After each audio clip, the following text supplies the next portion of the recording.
सभी को जय हिंद। और ये है डेल्टा डिफेंस एकेडमी का यूट्यूब चैनल और मैं हूं अंकित गौतम। हम शुरू करने वाले हैं आज से शेरशाह बैच की ऑनलाइन सीरीज। शेरशाह बैच बहुत ही ज़्यादा पॉपुलर हुआ है और स्टूडेंट्स की हैवी डिमांड पे 3 बैच तो चल ही रहे हैं शेरशाह के, लेकिन इसके बाद हम ऑफलाइन अकोमोडेट नहीं कर सकते और इसलिए उस डिमांड को अकोमोडेट करने के लिए हमने शुरू की है आज ये series.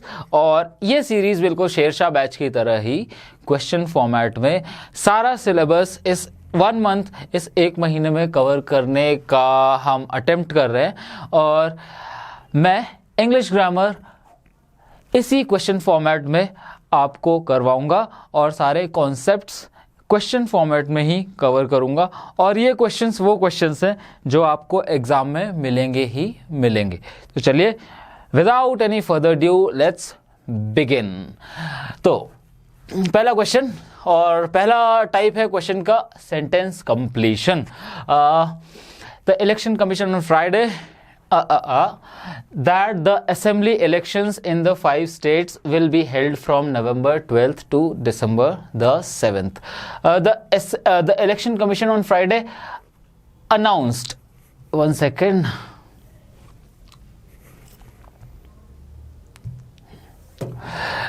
announced because election commission is a body which is not a lawmaker. ये जो आप बाकी के यहाँ पे ऑप्शंस देख रहे हैं, प्रोमलगेट का अर्थ होता है जब आप किसी चीज़ को लागू करते हैं, स्पेशली एक लॉ को। तो इलेक्शन कमीशन कोई एक लॉ इम्प्लीमेंटिंग बॉडी नहीं है, ना ही लॉ मेकिंग बॉडी है और इसलिए हम यहाँ पे प्रोमलगेट नहीं कर सकते। आप लोग ने पॉलिटी में पढ़ा होगा कि प्रोमलगेशन ऑफ एन ऑर्डिनेंस, एक ऑर्डिनेंस का अर्थ होता है अध्यादेश और अध्यादेश को हम प्रोमलगेट करते हैं।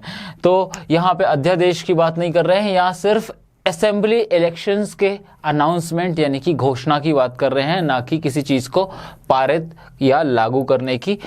और प्रोनाउंसमेंट के 2 मीनिंग होते हैं। यहाँ पे प्रोनाउंस लिखा हुआ है, तो प्रोनाउंस्ड का मतलब होता है when you utter something, you pronounce, for example what is the way और in what manner do you pronounce this particular word.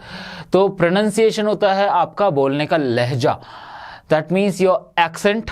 For example somebody pronounces dance like dance और कोई होता है डांस बोलता है। तो this is the difference in pronunciation. और mind you, pronunciation नहीं बोलते हैं, प्रोनाउंसिएशन बोलते हैं। क्यों बोलते हैं मुझे नहीं पता, लेकिन आपको भी ऐसा ही बोलना है क्योंकि ये लैंग्वेज जिनकी है उनसे ही सीखे तो बेटर। ठीक है, तो यहाँ पे है the election commission on Friday announced, घोषणा की, that the assembly elections in the 5 states will be held. हाँ, मैंने यहाँ पे हाईलाइट किया है विल बी हेल्ड को और मेरा मोटिव ये है, ये ऐसे ही हाईलाइटेड नहीं है।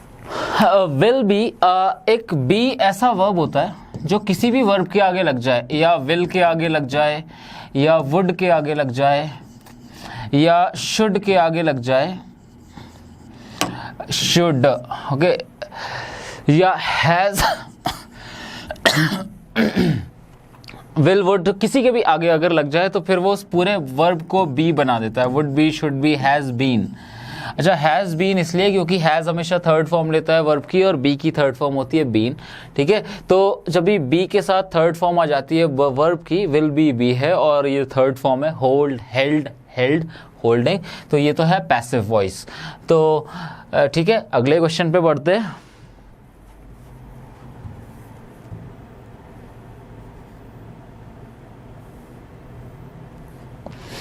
The cops suspect burglary by kin।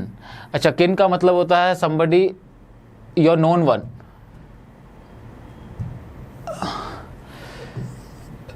kin means relatives, by kin। the cops blank burglary by kin। cops शक कर रहे हैं कि ये चोरी, डकैती या सेंधमारी, बर्गलरी मीन्स रॉबरी बोल सकते हैं, robbery by kin, the cops suspect, subject verb agreement यहाँ पे अप्लाई होगा। और आपको ध्यान देना है कॉप्स कैसे है, सिंगुलर है कि प्लूरल है, तो आंसर है एस लगा हुआ है, प्लूरल है। ओके, बहुत सारे पुलिस वालों की बात हो रही है क्योंकि सब्जेक्ट यहाँ पे प्लूरल है और थर्ड पर्सन तो है ही, क्योंकि ना तो कॉप्स बोल रहे हैं ना कॉप्स सुन रहे हैं, ये तो हम इनके बारे में बात कर रहे हैं और जो चर्चा का विषय हो, that means they are the topic of our conversation, they are not the speaker, they are also not the listener. Therefore suspect ना कि सस्पेक्ट्स, तो सस्पेक्ट। और अगर यहाँ पे द कॉप होता तो मैं बोलता द कॉप सस्पेक्ट्स, क्योंकि जहाँ पे सिंगुलर आ जाता है फिर वहाँ पे वर्ब में एस लग जाता है। तो यहाँ पे cops suspect, that means they think that the burglary has been done by somebody who was known to the one who is the victim। ठीक है, तो अगले क्वेश्चन पे चलते हैं।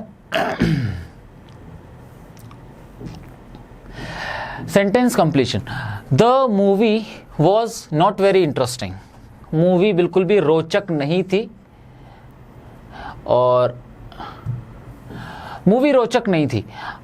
इनफैक्ट आई डा in the middle of it, that means dash dash dash in the middle of it. I, यहाँ पे सही आंसर क्या होगा जल्दी बताओ? Dozed of. डोज्ड ऑफ का मतलब होता है when you sleep for a while, for a short while, तो इसका मतलब है sleeping for a short while, बहुत झपकी मार लेना, sleeping for a short while, short while. ठीक है, sleeping for a short while is dosing of. अच्छा, डोज के साथ ये ऑफ लगा है, जब भी कभी किसी वर्ब के साथ, ये नॉर्मल वर्ब तो है डोज, हाँ ये ध्यान देखना, एस नहीं है ये, this is not S, this is Z, तो डोज डोज्ड डोज्ड ऐसे है। और डोज ऑफ के साथ, आई मीन जब वर्ब के साथ एक प्रेपोजिशन लग जाए तो उसको बोल देते हैं फ्रेजल वर्ब। तो the movie was not very interesting, in fact I dash dash dash in the middle of it, dozed off in the middle of it because it was not very interesting। अच्छा, एक बहुत short यहाँ मैं आपको बताना चाहूँगा कि movie subject है, was वर्ब है, अब मूवी कैसी थी? Not very interesting.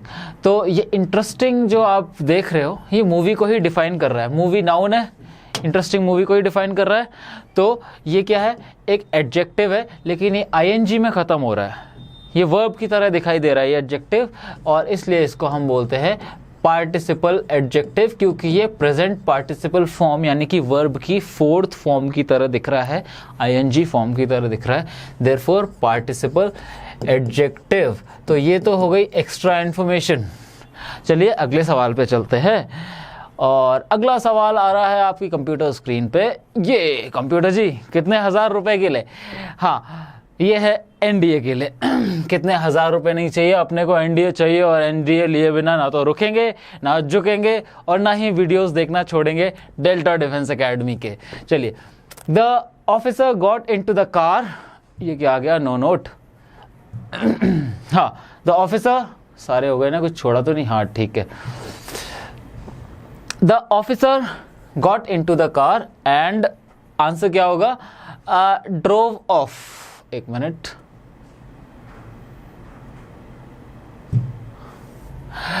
The officer got into the car, got into phrasal verb फिर से आ गया, गेट वर्ब और उसके साथ प्रेपोजिशन इनटू, राइट। तो ऐसे वर्ब्स को हम बोलते हैं फ्रेजल वर्ब्स। तो हम देख रहे हैं कि ऑफिसर कार में घुसा और उसके बाद ऑफ कोर्स क्या करेगा? ड्रोव ऑफ, वहाँ से चला जाएगा, और इसलिए राइट आंसर है ड्रोव ऑफ, ना कि ड्रोव ऑन। अच्छा, ड्रोव ऑफ ही क्यों? सबसे पहले इसको थोड़ा डिटेल में देखते हैं। ड्राइव ये वर्ब होता है, इसका सेकंड फॉर्म होता है ड्रोव, और तीसरा होता है ड्रिवन, और चौथा होता है ड्राइविंग, राइट। अब ड्रोव ऑफ। अच्छा, ऑफ की जो प्रेपोजिशन की खासियत है, ये हमेशा सेंस ऑफ डिटैचमेंट दिखाता है, डिटैचमेंट या सेपरेशन, सेपरेशन, सेपरेशन या डिटैचमेंट, अलगाव। OFF।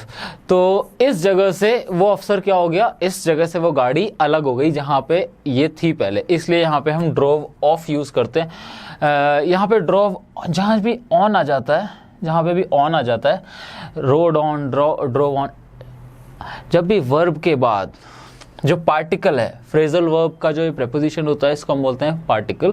जब भी वर्ब के बाद ज़्यादातर वर्ड्स के बाद अगर ऑन आ जाए तो इसको हम देखते हैं कंटिन्यूटी के फॉर्म में, कि drove on means, drive on means continue driving, लगातार ड्राइव करते रहो।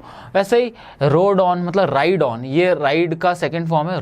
Ride on means continue riding. तो ऑन जनरली कंटिन्यूटी दिखाता है वर्ब एक्शन में। ये लास्ट वाला भी देख लेते हैं। जब बात कर रहे हैं फ्रेजल वर्ब्स की, तो ब्रेक डाउन के दो मीनिंग्स होते हैं। एक होता है to start crying, to start weeping. Weeping crying का ही एक सिनोनिम है, थोड़ा सा रोने के तरीके में। There is a difference, but looking at it from a broad perspective, we can say that it is a synonym, and it indeed is a synonym as far as your exam is concerned. To start weeping, इसके लिए एक बहुत अच्छा एक phrase होता है, to burst into tears, to BURST, burst into tears, आंसुओं में फूट पड़ना। तो हम बात कर रहे थे ब्रोक डाउन की। ब्रोक डाउन का एक मतलब होता है रोना शुरू कर देना, break down emotionally. When you break down, that means you are no longer to hold back your emotions and then you just express them through tears, आंसुओं के रूप में, अश्रुओं के रूप में आप अपनी भावनाओं को व्यक्त कर देते हो। That is what we call to break down. दूसरा होता है break down to malfunction और to stop functioning, to malfunction, या मैल फंक्शन ज़्यादा बेटर है, मॉल फंक्शन तो कुछ होता नहीं। अब पता नहीं जो लोग मॉल फंक्शन बोलते होंगे वो क्यों बोलते हैं, मुझे नहीं पता। मैल फंक्शन, अच्छा मैं पहले इसको क्लियर कर दूं, बहुत ज़्यादा हौच पौच हो गया है।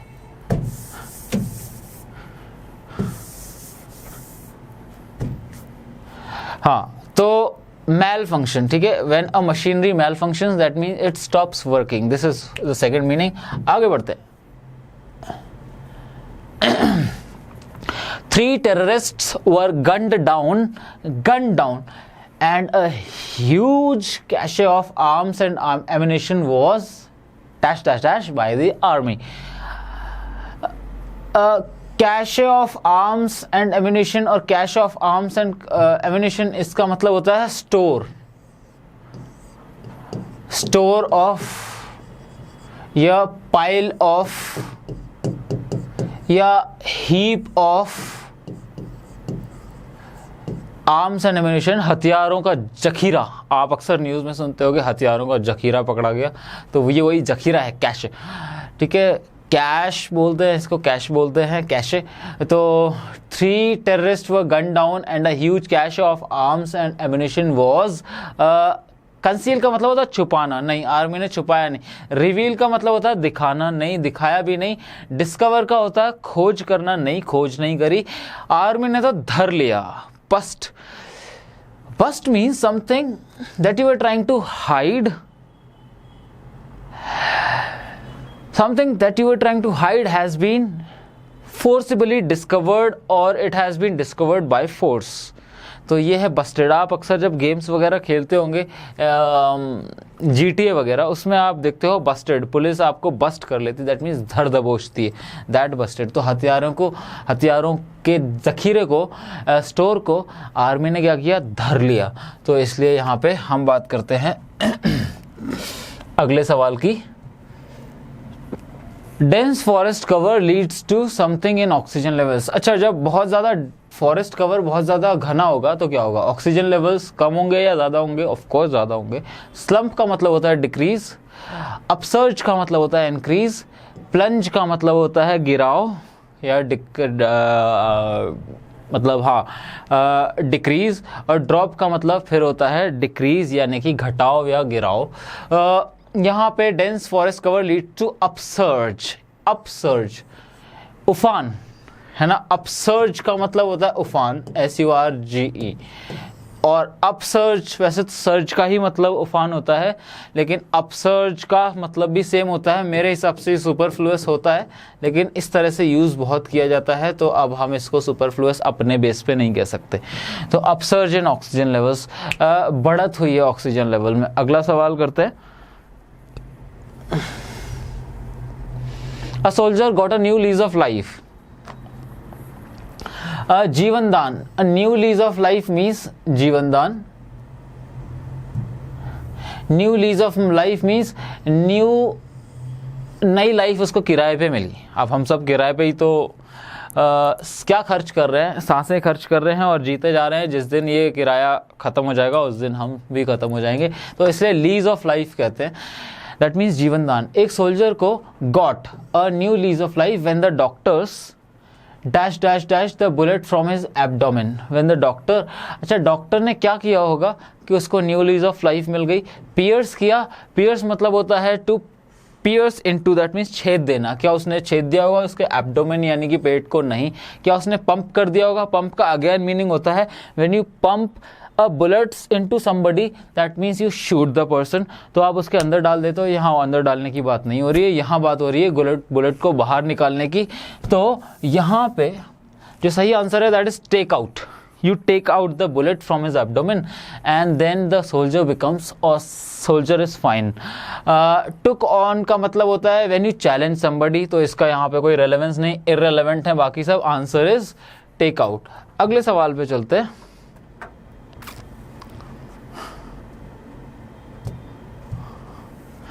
It is common for patients to stop taking medicines as soon as they start feeling better. तो what do we mean by to take medicine? That means to have medicine. दवाई खाना। तो दवाई को खाने के कॉन्टेक्स्ट में हम यूज करते हैं यहाँ पे take, stop taking medicine. You don't hear medicine, so ये hear तो होगा। You don't look at medicine, तो ये भी नहीं होगा। You don't smell medicine, क्योंकि अब ये वो ज़माना तो है नहीं कि जड़ी बूटियाँ सूंघ ली और ठीक हो गया, ये तो एलोपैथी का ज़माना है। तो as soon as it is common for patients, ये बहुत आम बात है पेशेंट्स की कि जैसे ही वो ठीक होने लगते हैं, as soon as they start feeling better, it is common for patients to stop taking medicine. अगर आप देख पा रहे हो तो एज सुन एज यहाँ पे एक एडवर्ब है, एडवर्बियल फ्रेज है, right. As soon as they start feeling better, it is common for patients to stop taking medicine. तो बहुत ही, क्योंकि एडिशनल पॉइंट है, मैं आपको बता दूं, as soon as they start feeling better, ये एक है डिपेंडेंट या इंडिपेंडेंट? Of course dependent. ये एज सुन एज दे, क्योंकि अगर मैं आपसे सिर्फ इतना कहूं कि जैसे ही वो ठीक हो जाते हैं, जैसे ही वो अच्छा फील करने लगते हैं, तो आप मेरा मुंह देखोगे तो क्या होता है सर? मैं कहूँगा वो मेडिसिन लेना बंद कर देते हैं। तो this is an independent clause, right. So this is independent clause, this is dependent clause. अभी इतना ही, आने वाले क्वेश्चंस में हम खूब डिस्कस करेंगे ये सब। आगे बढ़ते हैं। चलिए जी, सेकंड लास्ट क्वेश्चन पे पहुंच गए हम, सेकंड सेंटेंस कंप्लीशन के। और इसमें आप देखिए, scores of villagers, that means many villagers. Scores of villagers means many villagers are dash dash dash a protest against the construction of a new underpass. Example, यहां पे आप क्या करोगे? प्रोटेस्ट की बात कर रहे हैं, एक मिनट, इसको स्टेबलाइज भी करना पड़ता है क्योंकि वरना ये भी भागने दौड़ने लगता है बिल्कुल आप ही की तरह। Scores of villagers are protest. Protest का मतलब होता है विरोध प्रदर्शन, है ना। अभी फार्मर्स का प्रोटेस्ट बहुत चल रहा था, तो अभी ये बहुत आपने सुना होगा। But you stage a protest, you don't perform a protest. It is not a performance. It is not an art performance to be performed. It is not a drama to be performed. It is not a theater to be performed. It is a protest, and protests are staged होती हैं, ठीक है ना। तो state का यहाँ पे कोई रिलेवेंस नहीं है, यहाँ पे स्टेपिंग का कोई रिलेवेंस नहीं है। The right answer is staging protest. तो यहाँ पे सही आंसर मैं सिर्फ मार्क करूँगा, बाकी सब नहीं। स्टेजिंग, यू स्टेज, आप ये याद रखोगे, प्रोटेस्ट के पास प्रोटेस्ट के साथ जो आप वर्ब यूज़ करते हो दैट इज स्टेजिंग। अगला सवाल, the victims were fruit vendors, जो पीड़ित थे, विक्टिम्स मतलब पीड़ित,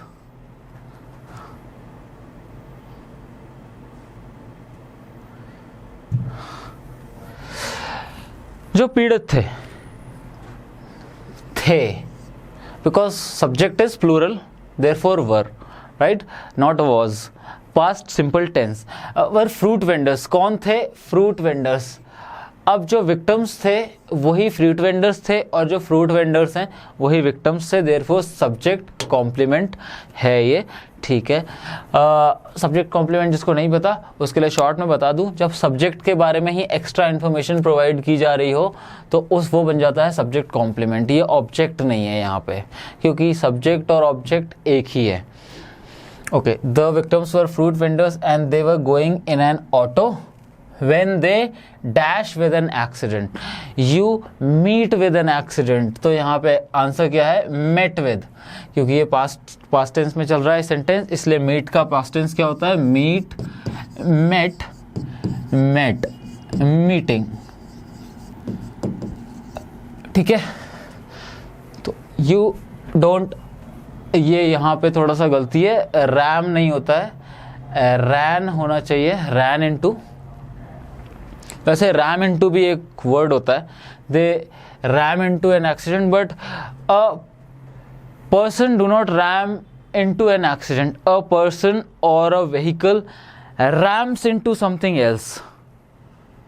जैसे a truck rammed into the car, that means उसने उसको ठोक दिया, कोलाइड जब कुछ कर जाता है तो उसको बोलते हैं the truck rammed into the wall, the truck rammed into a car, ठीक है। तो यहाँ पे रैन इनटू, अच्छा वैसे ये मीट विद, आप ये लोग याद रखेंगे कि you meet with an accident, you don't run into an accident. Run into हम तब यूज करते हैं when you incidentally or accidentally meet somebody, जब आप किसी से बिना इरादे के मिल जाते हो। For example, I ran into Abhishek this morning, that means I had no intention to see Abhishek, but I was on my way and then he suddenly met me, and this is what we express by using this phrasal verb run into। बाकी experience, you don't experience an accident, you don't hear of an accident because you are the victim yourself, ठीक है। अब हम आगे बढ़ते हैं, ये ख़त्म हो गए हमारे क्या सेंटेंस कंप्लीशन के क्वेश्चन। अब हम आते हैं स्पॉट द एरर में। चलिए, ये आपने किए 10 सवाल, लेकिन ये 10 सवाल ही आपका जीवन बदल देंगे। क्यों? क्योंकि यही 10 सवाल आपके एग्जाम में आएंगे और ऐसे कई सारे 10 सवाल आपके एग्जाम तक मैं लाता रहूंगा, क्योंकि एनडीए है तो जान है, क्योंकि एनडीए हम अपनी जान बना चुके हैं और जब तक ये जान हमारे शरीर में पूरी तरह से मिल ना जाए तब तक हम एनर्जाइज नहीं होंगे। इसलिए अपना एम कभी नहीं भूलना है, एनडीए को नहीं भूलना है, लगातार पढ़ते रहिए और इस पढ़ाई में हम हैं आपके साथ, डेल्टा डिफेंस एकेडमी है आपके साथ, और इसलिए हम आपके लिए लाए हैं free classes, absolutely free crash course. और ये क्रैश कोर्स अगर, और सिर्फ ऑनलाइन, ऑफलाइन ही नहीं, ऑफलाइन क्योंकि स्लॉट्स फुल हो चुके हैं हैवी डिमांड की वजह से, इसलिए हम आपके लिए ऑनलाइन लाए हैं। और अगर ये आप जो कुछ हम यहाँ पे करवा रहे हैं, अगर आप बहुत ईमानदारी से पढ़ते हैं, रेगुलरली पढ़ते हैं, तो मैं डेल्टा डिफेंस एकेडमी के बिहाफ पे आपसे ये प्रॉमिस करता हूँ कि आपको आपका एम पाने से कोई नहीं रोक सकता। जो आपने लक्ष्य बनाया है उसको हर हाल में पाना है और पाना ही पाना है, क्योंकि एनडीए से अच्छी जगह इंडिया में दूसरी नहीं है। हाँ, मैं बहुत सोच समझ के बोल रहा हूँ, अगर एनडीए से कोई अच्छी जगह बोले तो नहीं। मेरा इसके पीछे रीज़न भी है, वो इसलिए क्योंकि ज़्यादातर ट्रेनिंग्स स्पेशली मैं बात करूँ मिलिट्री की, वैसे तो बाकी भी इंक्लूडेड है, लेकिन अगर मैं सिर्फ मिलिट्री की बात करूं तो बाकी सारी एकेडमी सिर्फ आपको 1 या 1.5 साल का रगड़ा देती है, लेकिन एनडीए आपको पूरे 3 साल का रगड़ा देती है और उसके बाद फिर आप आईएमए भी जाते हो। तो ये आपको पूरी तरह से एक ऑल राउंड डेवलपमेंट देती है।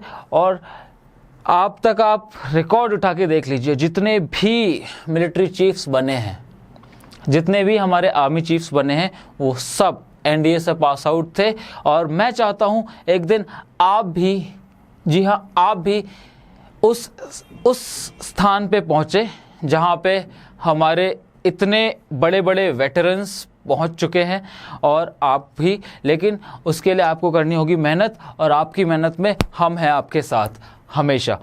Delta defence academy, right. चलिए अब आगे बढ़ते हैं दूसरे सेक्शन पे, स्पॉट द एरर्स पे। She said that she was understanding his point of view very well. Error है ए में, एरर ए में।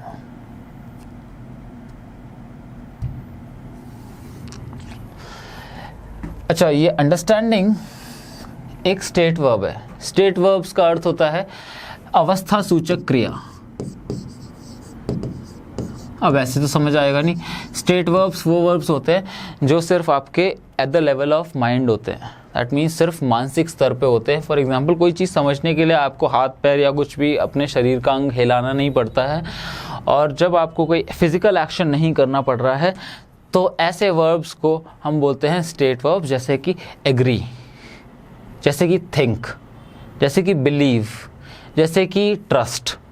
आपको ना ट्रस्ट करने के लिए कोई हाथ पैर कुछ भी मूव करना पड़ता है, ना ही आपको बिलीव करने के लिए हाथ पैर या कुछ भी हिलाना पड़ता है, ना ही आपको सोचने के लिए, थिंक करने के लिए, ना ही एग्री करने के लिए, ना ही डिसएग्री करने के लिए, ना ही रिफ्यूज़ करने के लिए, ना एक्सेप्ट करने के लिए। ये सब at the level of your mind होते हैं। अगर आपने एक चीज़ पे अपना बिलीव कर लिया है तो ऑलरेडी एक्शन हो गया। क्या आपको कुछ करना पड़ा? नहीं।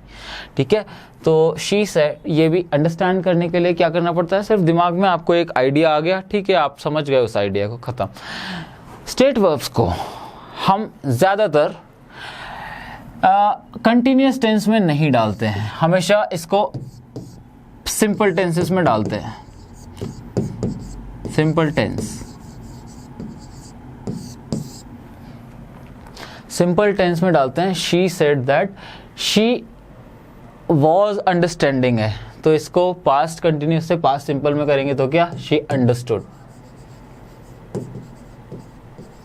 She understood the his point of view very well. अच्छा, she understood what, his point of view. ये व्हाट को आंसर कर रहा है, और जो चीज़ भी व्हाट को आंसर करे, क्या समझी, उसका नज़रिया, और जो भी व्हाट को आंसर करता है वही होता है ऑब्जेक्ट। डन। अगला सवाल, being a day of national mourning, the offices were closed and the national flag flew half mast. Being a day of national mourning, ये मॉर्निंग नहीं है, ये मॉर्निंग है, यू है इसमें, यू। और जब भी मॉर्निंग में यू आ जाता है वो बन जाता है मॉर्निंग, और मॉर्निंग होती है एक प्रातः काल की बेला, दैट मीन्स सुबह, सिंपल बोलूँ तो, ठीक है। मॉर्निंग होता है शोक, ठीक है, एक ग्रीफ, इसका सिनोनिम है ना, being a day of national grief. Mourning is also gloominess और ग्लूम, सिंपल बोलूँ तो ग्लूम, है ना, ये सारे इसके सिनोनिम्स हैं, ग्लूम, ग्रीफ, मॉर्निंग। अच्छा, being a day of national morning, राष्ट्रीय शोक का दिवस होने के कारण the offices were closed, offices बंद थे। तो ऐसा लग रहा है यहाँ पे सब्जेक्ट क्या है, ऑफिसेस, और इसका वर्ब है वर, थे। ऑफिसेस क्योंकि प्लूरल है इसलिए वर्ब, थे क्या, बंद। लेकिन being a day of national morning, ऐसे लग रहा है जैसे ऑफिसेस ही राष्ट्रीय शोक का दिन थे।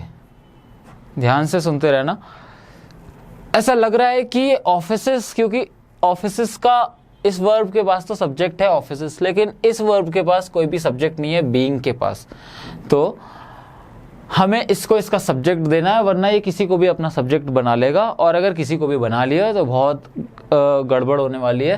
तो इसलिए ऐसे केसेस में आप क्या करते हो, इसको, इस वर्ब को इसका सब्जेक्ट दे देते हो। तो और मैं इसको national day of national morning की जगह प्रोनाउन क्या आएगा, इसको प्रोनाउन से मैं रिप्लेस कर सकता हूँ इट से।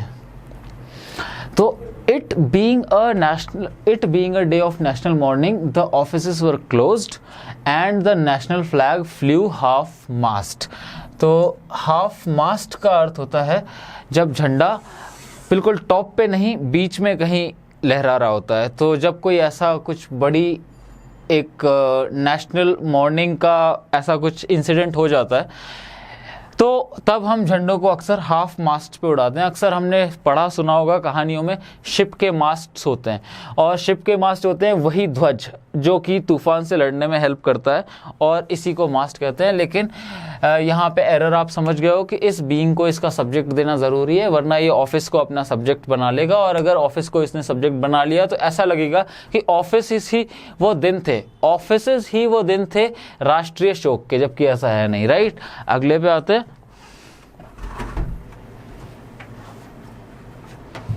हाँ, बहुत ही इंपॉर्टेंट क्वेश्चन, कंडीशनल का एरर है ये। अब आपको पता कैसे चलेगा कि एरर कंडीशनल का है, कंडीशनल एरर है, क्योंकि यहाँ पे इफ मौजूद है। राइट, इसकी उपस्थिति है इफ की। अगर, तो अगर I will be a word, अगर मैं पक्षी हो जाऊंगा तो मैं उड़ पाऊंगा, इसका ये अर्थ है। अगर मैं पक्षी हो जाऊंगा तो मैं उड़ पाऊंगा। तो मैं कब उड़ पाऊंगा? जब मैं पक्षी, अगर मैं पक्षी हो पाऊंगा। तो क्या इसके होने के लिए, आई कैन फ्लाई के लिए ये जरूरी है इफ। तो if I will be a bird, I can fly, तो ये कंडीशन अगर नहीं होगी तो ये भी नहीं होगा, है ना। तो ये कंडीशनल क्लॉज है, ये कंडीशनल क्लॉज है। लेकिन अगर आपसे मैं सिर्फ इतना बोलूं, अगर मैं पक्षी हो जाऊंगा, अगर मैं पक्षी हो जाऊंगा, तो आप मुझसे बोलोगे तो क्या होगा सर? तो मैं कहूँगा मैं उड़ पाऊंगा। तो ये अपने आप में इंडिपेंडेंट है, स्वतंत्र, इंडिपेंडेंट। अच्छा, वो तो चलो ठीक है, ये है इंडिपेंडेंट, ये है डिपेंडेंट। लेकिन एरर क्या है? एरर आपको बहुत ही इंपॉर्टेंट है। जो भी इफ वाला क्लॉज होता है उसमें कभी भी आप विल यूज नहीं करेंगे। इफ वाले क्लॉज में क्या बोल रहा हूं मैं, आप विल यूज नहीं करेंगे। यहां पे आप हमेशा सिंपल टेंस लगाते हैं। If I am a bird I can fly, if I am a bird I can fly. तो ये भले ही, क्या ये, अच्छा, ये कैन यहां पे एक मॉडल वर्ब है, मॉडल वर्ब, राइट। और ये मॉडल वर्ब बताता है एबिलिटी, यहाँ कैन प्रेजेंट एबिलिटी। तो if I can fly, if I am a bird, right. तो यहाँ पे आप हमेशा इफ के वाले क्लॉज में आप हमेशा सिंपल टेंसेस यूज करोगे, कभी भी विल यूज नहीं करेंगे। चलते हैं अगले सवाल की तरफ।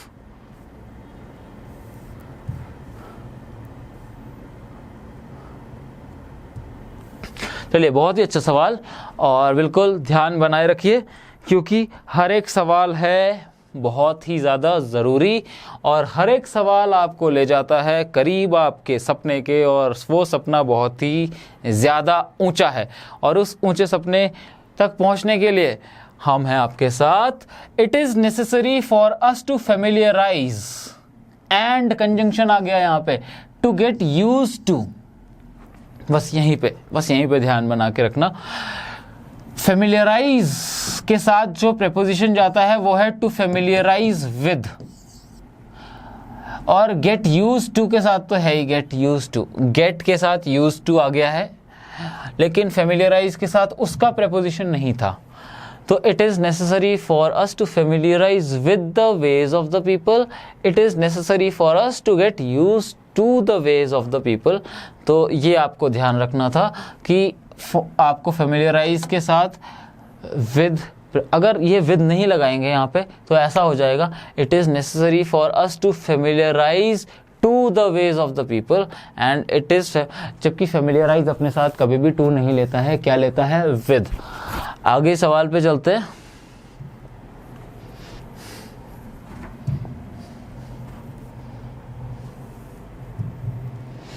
My friend was habitual to, आप इस वाले को पहचानते हैं, habitual to, जिस तरह से familiarize के साथ with आता है, और habitual to के साथ कभी भी आप habitual to नॉर्मली इन्फिनेटिव नहीं लगाते, आप लगाएंगे हैबिचुअल टू ड्राइविंग। ये जिरंड लेता है हमेशा, हैबिचुअल टू जो ये होता है, my friend was habitual to के साथ आप हमेशा, इस फ्रेज के साथ आप हमेशा क्या लगाते हैं, जिरंड।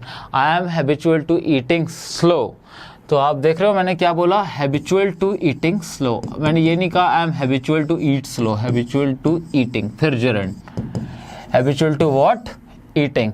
और व्हाट की जगह तो सिर्फ नाउन ले सकता है, और नाउन की जगह अगर वर्ब है तो उसको हम बोलते हैं जिरंड। आगे बढ़ते हैं।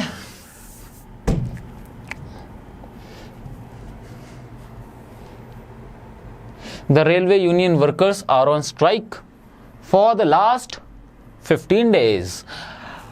The railway union workers are on strike for the last. अच्छा, यहाँ पे आप देख रहे हो एक एक चीज़ आपको ध्यान में रखनी पड़ती है, बिल्कुल एक फौजी अफसर की तरह, क्योंकि बाकी कोई प्रोफेशन वाला गलती करे तो चलता है। क्या बोल रहा हूँ मैं, किसी और प्रोफेशन में अगर कोई गलती करे तो चल जाता है। मैं अगर आज गलती करूं कुछ पढ़ाने में, मैं आपसे कल सॉरी बोल सकता हूं और उसको सुधार सकता हूं, कह सकता हूं कि कल मैंने ये गलती से या कुछ भी करके गलत पढ़ा दिया था।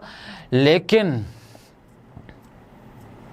एक सेकंड के लिए तो डॉक्टर भी एक दिन को गलत दवाई देखे, कल कह सकता है कि अरे वो गलत दवाई दी थी तो उसको खाना बंद कर दो। लेकिन अगर फौजी ने गलती कर दी, फौजी अफसर ने गलती कर दी, तो उसकी जान, उसके पीछे जो उसके, स्पेशली लीडर्स की बात कर रहा हूँ, ऑफिसर्स की बात कर रहा हूँ, अगर उसने गलती कर दी तो अपनी जान से हाथ धो बैठे।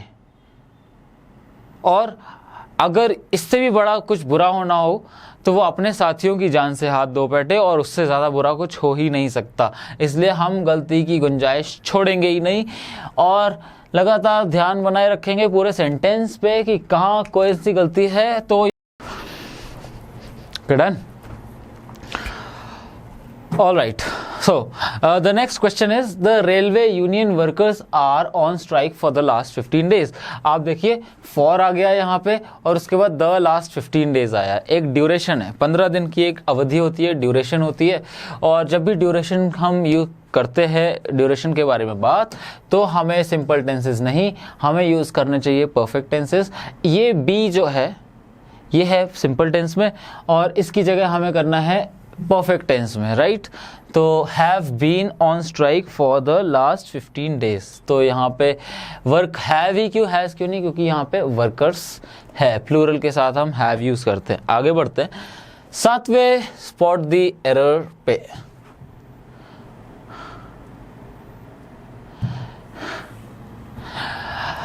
With regard to the functioning of schools, it is the attention, ध्यान से देखते रहना। With regard to the functioning of schools, it is, what is, it is, ठीक है। It is what, the attention, attention,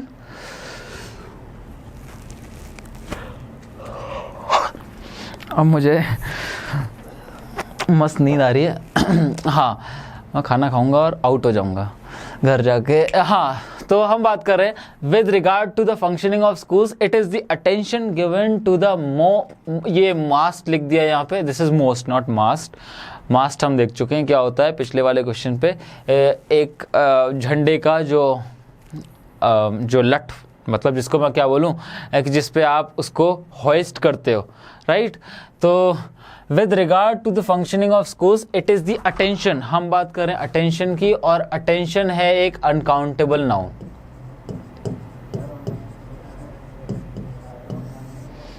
uncountable noun, ठीक है, uncountable noun है ये। Attention given to the most underprivileged student, that give नहीं, ये जो verb है यहाँ पे ये स्टूडेंट्स के लिए नहीं है, ये है इट इज द अटेंशन।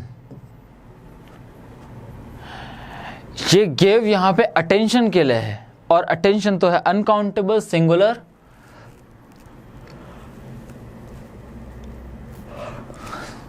और ये सिंगुलर है, और हाँ ये सिंगुलर है यहाँ पे, और अटेंशन सिंगुलर है, तो यहाँ पे हम गिव्स होना चाहिए, है ना। Gives it's identity, sanctity and quality. Identity का मतलब है पहचान, सैंक्टिटी का मतलब है पवित्रता, और क्वालिटी का मतलब है उसकी जो क्या बोलूँ, क्वालिटीज़। क्वालिटी आप समझते ही होगे, हिंदी का मुझे अभी क्लिक नहीं कर रहा है, तो आप समझ गए ना। It is the attention that gives it's identity, sanctity and quality, right. तो यहाँ पे ये एरर था। किसी को भी कोई डाउट्स है वो कमेंट सेक्शन में पूछ सकता है। वैसे मैं पूरी तरह से यहाँ पे डाउट्स क्लियर करता हुआ चल रहा हूँ, लेकिन अगर फिर भी समझ ना आए तो आप मुझसे पूछ सकते हैं हमारे टेलीग्राम चैनल्स पे, हमारे इंस्टाग्राम चैनल्स के थ्रू, और यूट्यूब चैनल तो है ही, कमेंट सेक्शन ओपन है।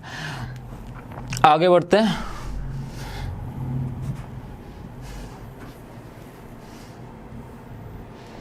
The CEO asked his 2IC, that means the commanding officer asked his second in command, why did he not pick up his weapon when he was being fired at? Commanding officer ने उसके 2IC से पूछा कि उसने अपना हथियार क्यों नहीं उठाया जब उस पे गोलियां चल रही थी तब।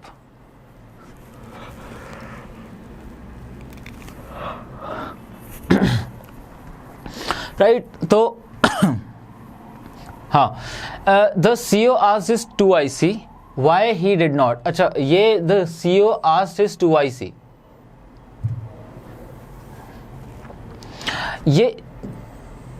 ये है रिपोर्टिंग क्लॉज। रिपोर्टिंग क्लॉज मतलब जब हम कोई फर्स्ट हैंड इंसिडेंस या फर्स्ट हैंड डायलॉग जब हम रिपोर्ट करते हैं, दैट मीन्स हम किसी को सेकेंड हैंड बताते हैं, तो हम यूज करते हैं रिपोर्टिंग क्लॉज।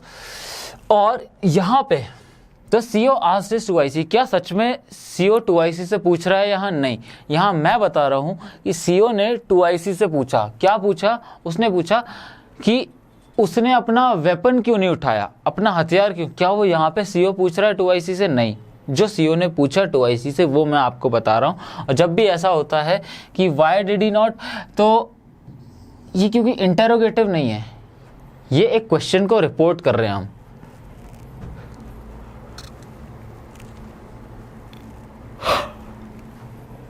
और जब भी हम क्वेश्चन को रिपोर्ट करते हैं, तो हम इंटेरोगेटिव स्ट्रक्चर यूज नहीं करते। मैं सिंपली यहाँ पे वाई के बाद नॉर्मली कह सकता हूँ why he did not pick up his weapon. Normal structure, affirmative sentence का स्ट्रक्चर हम यूज करते हैं, ठीक है। The CEO asked his 2IC why he did not pick up his weapon when he was being fired at। आप यहाँ देखो last में एक और आप पे ध्यान होना चाहिए, मैं ये नहीं कह रहा हूँ when he was being fired, नहीं, उसका मीनिंग अलग हो जाएगा, उसका मतलब हो जाएगा नौकरी से निकालना। लेकिन यहाँ पे हम बात करें रियल बुलेट्स की, तो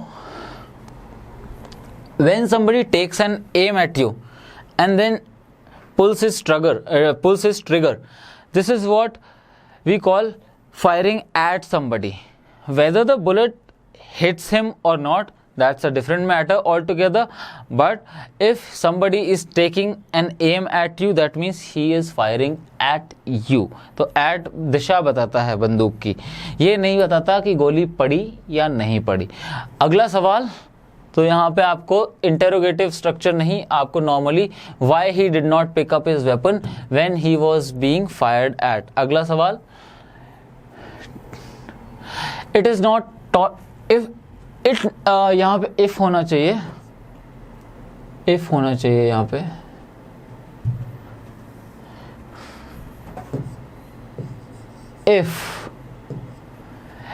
if not taught well I would have left teaching long back। अगर मैं ठीक से नहीं पढ़ा सकता तो मैं कब का जॉब छोड़ चुका होता। जब भी आई वुड हैव, ये मेन क्लॉज है, यहाँ पे हम परफेक्ट टेंस यूज कर रहे हैं, प्रेजेंट परफेक्ट। जब भी मेन क्लॉज में प्रेजेंट परफेक्ट टेंस यूज होगा हमेशा ये इट, और यहाँ पे इफ है, ये है कंडीशनल क्लॉज, तो हमेशा कंडीशनल क्लॉज में भी हम पास्ट परफेक्ट टेंस यूज करेंगे। तो इसका सही रूप क्या होगा? If I had not taught well, ठीक है। If I had not taught well, had plus third form लगाना ही पड़ेगा। कब? जब आपके मेन क्लॉज में क्या होगा, मॉडल परफेक्ट टेंस। ये मॉडल है, ये प्रेजेंट परफेक्ट है। और क्या सिर्फ वुड ही लगा सकते हैं यहाँ पे? तो आंसर है नहीं। यहाँ पे हम माइट भी लगा सकते हैं, यहाँ पे हम कुड भी लगा सकते हैं। क्या मीनिंग तीनों में सेम रहेगा? नहीं, ऑलमोस्ट सेम, लेकिन सेम नहीं। जब मैं कहता हूँ I would have left teaching long ago, it means मैंने छोड़ दी होती। लेकिन जब मैं कह रहा हूँ I could have left teaching long ago, it means मैं छोड़ सकता था। आई कुड हैव लेफ्ट और आई माइट हैव, तो मैं शायद छोड़ सकता था।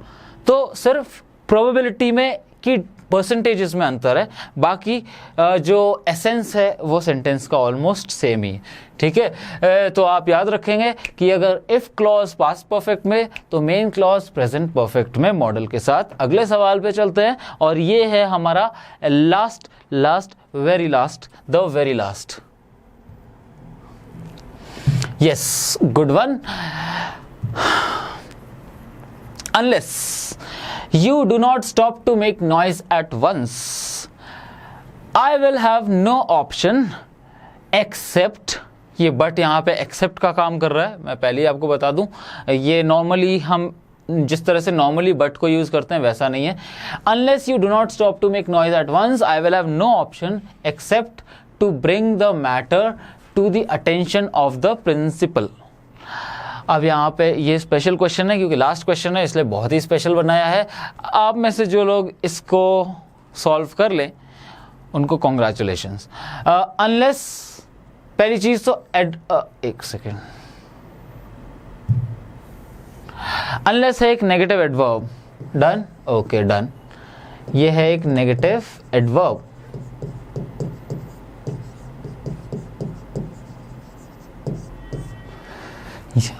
और जब भी नेगेटिव एडवर्ब होता है एक क्लॉज में, उसमें कहीं पे भी हम और नेगेटिविटी यूज नहीं करते। So do not is not required with unless वाले क्लॉज में। तो अनलेस यू स्टॉप मेकिंग, दूसरी गलती, आप कभी भी अगर स्टॉप को एक वर्ब की तरह यूज कर रहे हो, क्या बोल रहा हूं मैं, अगर आप स्टॉप को वर्ब की तरह यूज कर रहे हो, उसके बाद आप कभी भी टू इन्फिनेटिव नहीं लगाते। इसका मतलब है to plus first form of the verb, इसको बोलते हैं टू इन्फिनेटिव। जैसे यहाँ पे to make, to walk, to talk, to sleep, to teach, to study, ये सब टू इन्फिनेटिव्स के एग्जाम्पल्स हैं। डोंट वरी, इतना बर्डन मत लेना कि ये सब क्या है। हम जो पूरे महीने लेक्चर की सीरीज चलाने वाले हैं, क्वेश्चंस की सीरीज चलाने वाले हैं, इसमें ये बातें इतनी बार रिपीट होने वाली है कि आपको हर चीज़ आपके टिप्स पे होगी। बस आपको एक चीज़ करनी है, लगातार डेल्टा डिफेंस एकेडमी देखते रहना है और लाइक, शेयर और सब्सक्राइब करते रहना है, जिससे कि जो सपोर्ट बेस है वो बढ़ता रहे और ज़्यादा से ज़्यादा स्टूडेंट्स को हो benefit, right. Unless you stop making, आप यहाँ पे जेरेंड यूज करते हैं। वापस से टॉपिक पे, पहली गलती अनलेस के साथ कोई और नेगेटिविटी नहीं, क्योंकि अनलेस खुद ही नेगेटिव है। दूसरी चीज़ कि अगर आप स्टॉप को वर्ब की तरह यूज़ कर रहे हो तो फिर आप जेरेंड यूज़ नहीं करते। Unless you stop making noise at once, I will have no option but to bring the matter to the attention of the principal. अगर आपने ये वाली गलती नहीं पकड़ी तो क्या किया? प्रिंसिपल, हम हेडमास्टर की बात कर रहे हैं और हेडमास्टर साहब की स्पेलिंग ये होती है। ये जो PLE वाला है ये तो है सिद्धांत, थियरी, है ना। तो ये इसमें 3 गलतियां थी और ये क्योंकि लास्ट क्वेश्चन था, बहुत ही स्पेशल था। और ये है हमारी आज की क्लास का अंत। तो वीडियो ख़त्म करने से पहले मैं आपको फिर से याद दिला दूं कि हमने शेरशाह फ्री क्रैश कोर्स शुरू किया था। हम सोच के चले थे कि सिर्फ एक बैच चलाएंगे, लेकिन इतनी हैवी डिमांड आई कि ऑलरेडी 3 बैचेस आर रनिंग।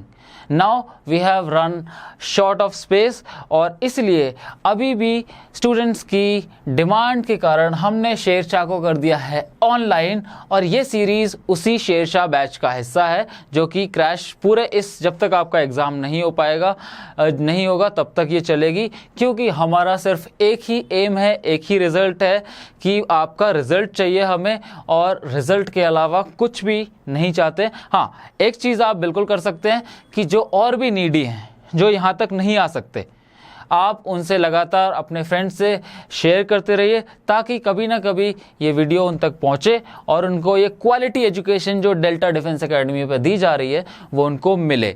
और इसी के साथ मैं चलता हूँ। This is Ankit Gautam signing off. जय हिंद।